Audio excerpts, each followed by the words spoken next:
Hello everyone. I welcome you all to the another lecture.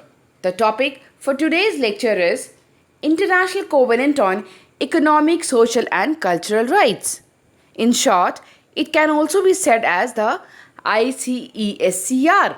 So, now onwards, I will be using this short form, that is ICESCR. Moving further, on my first slide, you can see I have highlighted the point component of International Bill of Rights. In my previous videos, I have introduced the term International Bill of Rights. As we have discussed earlier, International Bill of Rights consists of the four components. The first one is UDHR, that is Universal Declaration of Human Rights.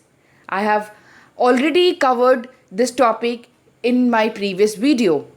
The second component of International Bill of Rights is ICCPR, which means International Covenant on Civil and Political Rights. The third component of International Bill of Rights is the two optional protocols of ICCPR. Two optional protocols. The first optional protocol is Individual Complaint System, and the second optional protocol is Abolition of Death Penalty. So, we all can say that now we have already covered the three topics of International Bill of Rights. And in today's video, I will be covering the last topic of International Bill of Rights, and the last topic of International Bill of Rights is ICESCR. Clear है? यानी हमने international bill of rights का तीन topics already covered कर लिया था. तीन topic में पहला क्या है? यूडीएचआर. दूसरा टॉपिक क्या है? आईसीसीपीआर. तीसरा टॉपिक क्या है? आईसीसीपीआर के ही दोनों ऑप्शनल प्रोटोकॉल. और लास्ट टॉपिक या कहो कि फोर्थ टॉपिक क्या है, तो वो है आईसीईएससीआर. और आज के इस वीडियो में हम आईसीईएससीआर के बारे में ही डिस्कशन करेंगे. क्लियर है? So on my first slide only you can see in the last paragraph कि ये जो ICESCR था it was also passed by the General Assembly in 1966, and in January 1976 it came into the force. So you can see here that on July 2020 the 171 parties, the 171 countries have already ratified the covenant. इसका मतलब है कि ये जो parties कौन होते हैं? Countries होती हैं. तो 171 कंट्रीज ने एज ऑफ जुलाई 2020 इसको सिग्नेटरी बन चुके थे. Moving to the next slide, here you can see that ICESCR consists of the 31 articles, and for the convenience of this study, we can broadly divide the ICESCR provisions into the 5 categories. Clear hai? The first one is preamble. The second is general, which includes article 1 to 5. The third division is substantive right, that is article 6 to 15. The fourth one is measures for implementation. Iska matlab how we can implement the covenants, the provision given in the covenant. So it comes in the fourth category, and the final is the concluding provision. Clear hai? Moving to the next slide, preamble of the ICESCR. My dear ones, I have already discussed this several times that the preamble of the ICESCR is similar to the preamble of the ICCPR, and both of them are similar to the preamble of the UDHR. It means the preamble of the UDHR, ICCPR and ICESCR is the similar ones. And I have also discussed the meaning and the nature of human rights. So preamble is, in the preamble you or lump sum you have to write the meaning and the nature of the human rights. So we will have a short discussion on what is the preamble. Fine. So on this slide you can see that preamble is nothing but it talks about the inherent dignity, equal and inalienable rights of all members of the human family. इसका मतलब है कि जो human being है वो जो entitled है human rights के लिए, because he is a human being, because the god the creator the nature has given him the ability to think, the ability to reason, ability of reason. So certain rights of the human being should be protected, and these rights are inherent. Inherent का मतलब है ये आपको आपके forefathers से चला आ रहा है. Equal and inalienable. It means it is given equally to all of you, not given by the authority or any government, but it is given by the nature to all the person of this world. These document emphasis on the foundation of freedom, justice, and peace in the world. If the rights of every being, every human being is to be protected, then only the real sense of the freedom, justice, and peace in the world could be maintained. Clear hai? The same thing is written, and in the last paragraph, last highlighted lines are very, very important. You can read it on the slide also.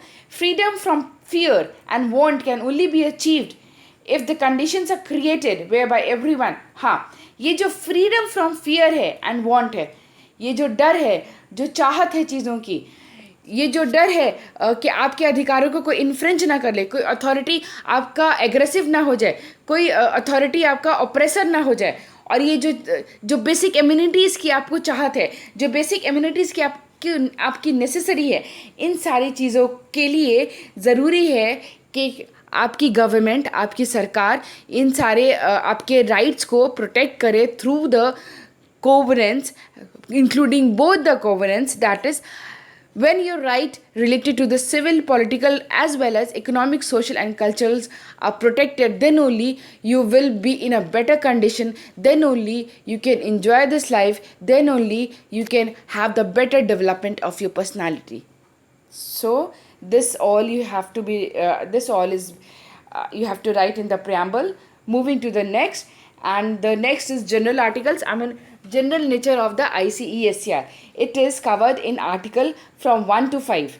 Okay, my dear ones, I'd like to give a brief introduction of ICCPR also. ICESCR and ICCPR are somehow very much similar with each other. Clear hai? So if you remember the provisions of the ICCPR, then it will be very easy for you to understand the provisions of the ICESCR. Okay, now we will be discussing about the Article 1. And Article 1 says that right of all people to self-determination. Self-determination I have already discussed. It is nothing but you have the right to decide your political inclination, your political identification. Okay. So why is this written? As you all know that when in 1945 when United Nations came into the existence, still many countries were colonized. ठीक है? This right to self-determination, इसका मतलब you have the ability to decide what will be your political inclination or what will be your political identification. It means if the colonies want to achieve independence, they can achieve so, and the authority, the international authority, that is the United Nations, is going to help the colonized country to get his or her independence. Clear है? और ये जो right to self determination है, अगर मान लो जैसे मैंने आपको ICCPR में भी डिस्कस किया था, अगर कोई इंडिपेंडेंट कंट्री जैसे फॉर एग्जांपल इंडिया है, अगर उसके कुछ लोग कहें, क्योंकि इंडिया सिग्नेटरी है ICCPR और ICESCR का, अगर उसके कुछ लोग कहें कि हमें असम को लेके अलग होना है या कश्मीर को या नॉर्थ ईस्ट स्टेट्स को अलग होना है, तो उन्हें ये नहीं दिया जाएगा. क्यों? क्योंकि ये स्पेसिफिकली डिज़ाइन था कि अगर कोई बाहर का देश आपके ऊपर कॉलोनी है, अगर आप किसी बाहर के देश की कॉलोनी है प्लस तो आपको उसकी अगेंस्ट इंडिपेंडेंस मिल सकती है. एंड सेकेंड थिंग इज़ कि अगर जैसे इंडिया है या फिर कोई इंडिपेंडेंट कंट्री हो जिसने ब्रिटिशर्स से ऑलरेडी इंडिपेंडेंस ले रखी है, तो ऐसे कंडीशंस में उनको राइट टू सेल्फ डिटर्मिनेशन, यानी अगर उसके स्टेट्स अलग होना चाहें तो वो नहीं एप्लीकेबल होगा. क्यों? क्योंकि ऐसे कंडीशंस में हर इंडिपेंडेंट स्टेट कुछ सर्टन रिजर्वेशन ले लेता है, जहाँ पे ये राइट टू सेल्फ डिटर्मिनेशन अब उसके यहाँ एप्लीकेबल नहीं होगा. क्लियर है? Moving to the next, Article 2. Article 2, what does it says? It says, you can see through the highlighted lines also, that there should be no discrimination in granting these rights to the people of that nation. Clear hai? And second thing is also discussed that all the legislative and all the machineries of the government is going to work towards granting the rights mentioned in the ICESCR. इसका मतलब है कि जितने भी उस देश के government machineries हो, चाहे लेजिस्लेटिव हो, चाहे एग्जीक्यूटिव हो, चाहे जुडिशरी हो, वो सारे के सारे मशीनरीज उस कंट्री में हेल्प करेंगे कि उसके पीपल को जो भी प्रोविजंस डिस्कस है ICESCR में वो सब उसके लोग इंजॉय कर सकें. एंड द सेकेंड थिंग, ये जो इंजॉयमेंट का राइट देगा वो देश, वो विदाउट डिस्क्रिमिनेशन होगा. There should be no discrimination based upon the race, color, gender, language, religion, political or other type of opinion. Clear hai? Moving to the next, Article 3, what does it say? Article 3 says that the government or the country should make that conditions in which the people of that nation should enjoy all their economic, social and cultural rights without discrimination based upon the gender. यानी men and women को equal rights देगा वो country, so that equal conditions create करेगा, so that जो economic, social और cultural rights given है ICESCR में वो men and women equally enjoy कर सके. फॉर एग्जाम्पल मान लीजिए जैसे अभी गुंजन एक मूवी आई थी, अमेज़ॉन पे था, आई मीन शॉर्ट समथिंग, जिसमें ये था कि पहले लेडीज़ को, पहले जो वुमेन होती थी उन्हें आई मीन कुछ जॉब्स ऐसी थी जो मेन स्पेसिफिक होती थी. जैसे उसमें उन्हें पायलट दिखाया गया, एयर मार्शल टाइप दिखाया गया, जो वो आई मीन पार्टिसिपेट करती हैं during the war time. Pilot के इसमें पार्टिसिपेट करती हैं, एज बीइंग अ पायलट वो पार्टिसिपेट करती हैं. तो ये दिखाया गया था कि कुछ स्पेसिफिक जॉब्स होती थी जो वुमेन को नहीं दी जाती थी. तो यही इसमें आर्टिकल 3 में कहा गया है कि there should be no discrimination based upon the gender if we talk of, या फिर you can say in granting the economic, social and cultural rights to the women. Clear है? Article 4 it says that states in case of emergency can take away certain economic and social rights from his countrymen. Article 5, what does it say? Article 5 says that in a normal condition, when everything is smooth, there is no threat to the nation, then in that condition a country cannot derogate and restrict any provisions mentioned in the ICESCR. इसका मतलब ये है कि कोई भी country अगर normal condition है, सब कुछ स्मूथ चल रहा है, कोई थ्रेट नहीं है उस कंट्री को, तो एक नॉर्मल सर्कमस्टांसेस में जो भी ICESCR में प्रोविजंस गिवन हैं वो कोई भी देश अपने यहाँ वैसे ही उसको अप्लाई कराएगा, वैसे ही अपने लोगों को देने की कोशिश करेगा और उस प्रोविजंस में कोई फेरबदल नहीं करेगा, कोई डेरोगेशन नहीं लाएगा, कोई उसमें किसी भी उसके पार्ट को रिस्ट्रिक्ट नहीं करेगा. So this is in the article 5. Now moving to the next, it is the third part.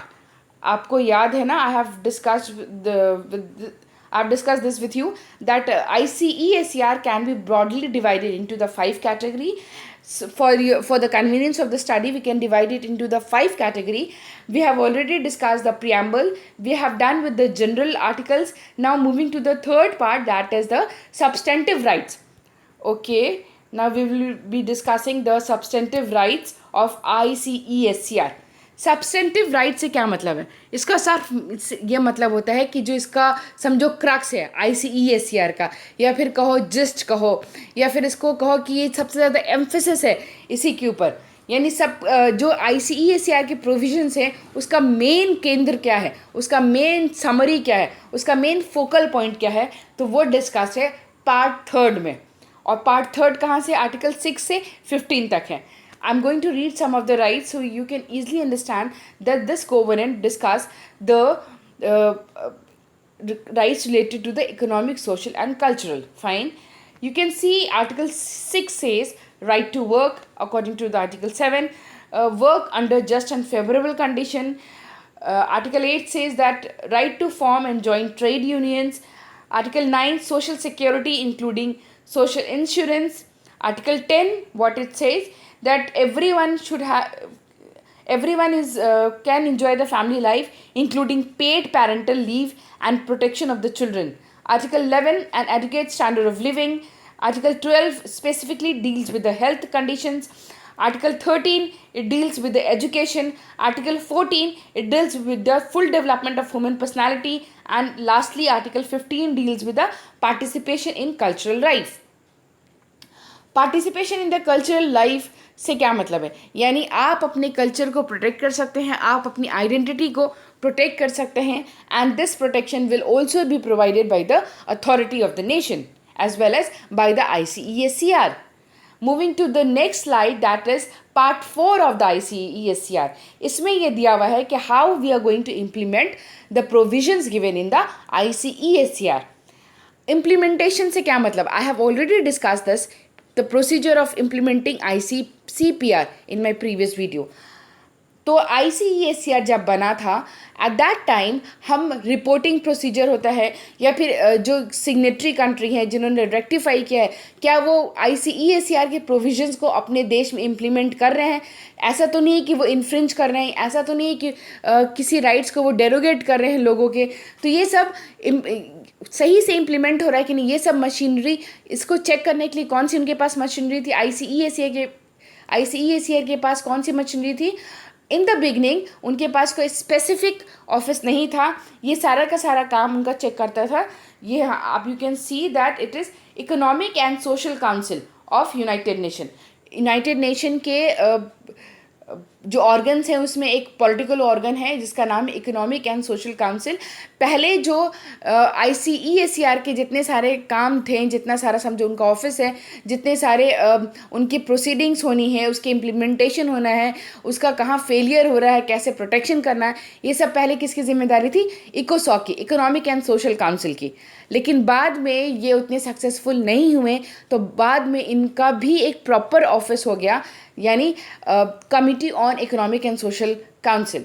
इसका मतलब है जैसे हमने कमिटी ऑन ICCPR हमने पढ़ा था, कमिटी ऑन ICCPR का भी यही काम था कि ICCPR के प्रोविजंस हर डोमेस्टिक कंट्री में अच्छे से अप्लीकेबल हो रहे हैं कि नहीं, ऐसा तो नहीं है कि कोई राइट्स किसी के इन्फ्रिंज हो रहे हैं, ये सब चेक करने का किसका काम था, कमिटी ऑफ ICCPR. सिमिलरली जब ICESCR में हमने स्टार्टिंग में कोई कमिटी नहीं बनाई थी, हमारा ये सारा का सारा काम, सारा वॉच डॉग वाला काम कौन करता था, इकोनॉमिक एंड सोशल काउंसिल. ये यूनाइटेड नेशन का ही एक ऑर्गन है, लेकिन बाद में ये इकोनॉमिक एंड सोशल काउंसिल अच्छे से काम नहीं कर सका, तो इसको रिप्लेस कर दिया. इसको किसने रिप्लेस किया, इसको रिप्लेस किया again committee on economic, social and cultural rights. जैसे ICCPR की एक अपनी अलग कमेटी थी, सिमिलरली ICESCR की भी एक अपनी अलग कमेटी बन गई. अगेन इसमें भी 18 इंडिपेंडेंट ह्यूमन राइट्स एक्सपर्ट होते हैं, और लमसम ये बिल्कुल जो कमेटी थी ICCPR की, उसी तरह से ये कमेटी भी ICESCR की सिमिलरली वैसे ही काम करती है. क्लियर है? And similarly I mean all the participants, all the signatory, all the ratified countries have to regularly give the reports, give their progress report to the committee of ICESCR. और ये जो committee होती है ICESCR की, वो scrutiny करेगी कि कितना देश कैसे फेल हुआ या कैसे प्रोटेक्ट किया उसने, ये सब काम करती है कमिटी. और इस कमिटी की मीटिंग हर साल होती है मई एंड नवंबर में in the Geneva. Moving to the next slide, and this is the part 5th. यानी already I have said this, I have already discussed with you. I mean you can see again from here that I have divided this whole 31 articles into 5 category, and now we are going to discuss this final and concluding provisions.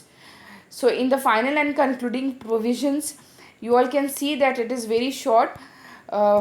Okay, this slide we are going to discuss. Final and concluding provisions is from article 26 to 31, और इसमें ऐसा कुछ भी नहीं है. You can C on the slide only, ये procedures लिखा है, तरीका लिखा हुआ है कि किस तरह से कोई भी नया देश रेक्टिफाई कर सकता है या सिग्नेटरी हो सकता है इस कोवेनेंट का, दैट इज़ ICESCR.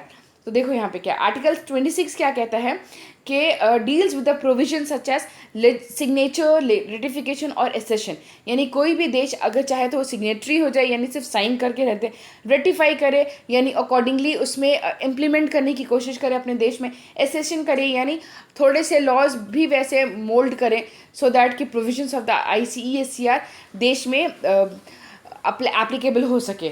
आर्टिकल 27 क्या डील करता है कि इस जो ICESCR के प्रोविजंस है उनको फोर्सफुली कैसे अप्लाई कर सकें डोमेस्टिक देश में। आर्टिकल 28 क्या करता है कि इसके रिलेटेड जो देश की एप्लीकेशंस होती हैं, यानी इनको कुछ जुडिशियल सलाह चाहिए या कोई राय चाहिए, तो थ्रू द एप्लीकेशंस ये आर्टिकल 28 डील करता है। 29 क्या डील कर रहा है कि अगर फर्दर इसमें कोई अमेंडमेंट होता है कैसे होगा क्या होगा, अमेंडमेंट के रिलेटेड आर्टिकल 29 है। एंड 30 एंड 31 क्या है, इससे रिलेटेड है कि इसके लैंग्वेजेस क्या होंगे इसके टेक्स्ट के। क्लियर है? Now this I have already I have concluded all the 5 categories of ICESCR. Now I will be dealing with the optional protocol of the ICESCR. Similarly जैसे ICCPR का ऑप्शनल फर्स्ट ऑप्शनल प्रोटोकॉल था individual complaint system, similarly इसका भी first optional protocol क्या है, individual complaint system. लेकिन ये comparatively बहुत बहुत लेट आया। You can C on the slide this was adopted by the UN general assembly on 2008।